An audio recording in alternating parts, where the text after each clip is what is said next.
वज़ीर आला सिंध सैयद मुराद अली शाह अॻूणे सूबाई वज़ीर सरदार मीर मंज़ूर ख़ान पंवर जे वफ़ात ते संदसि पुटनि मीर चंगेज़ ख़ान पंवर, मीर औरंगज़ेब ख़ान पंवर ऐं मीर सलमान ख़ान पंवर सां संदसि जे वालिद जी वफ़ात ते ताज़ियत करण लाइ जेकबाबाद पहुची वियो।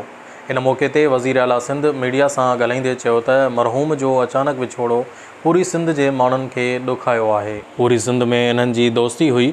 मरहूम जे फ़ौत थियण सां पूरी सिंध में हिकु वॾो ख़्यालु पैदा थी वियो आहे। असां दुआ था कयूं त मरहूम जी औलाद उन जो नालो रोशन करे। वज़ीर आला सिंध चयो आहे त अमन अमान जो थोरो मसइलो आहे, पर इहो बि वक़्तु हुयो जो माण्हू ॾींहं जो बि तमामु ॾुखियो हलंदा हुआ। इंशाअल्लाह अमन अमान जे मसइले खे बि जल्द बहितर कयो वेंदो। सिर्फ वो नहीं, लेकिन पूरे सिंध के लोगों ने एक ऐसा आदमी खो दिया है, जैसे मैंने कहा कि उनकी जो वैक्यूम है उसको। हर खबर बर वक्त खबर ॾिसंदा रहो न्यूज़ लाइन 1।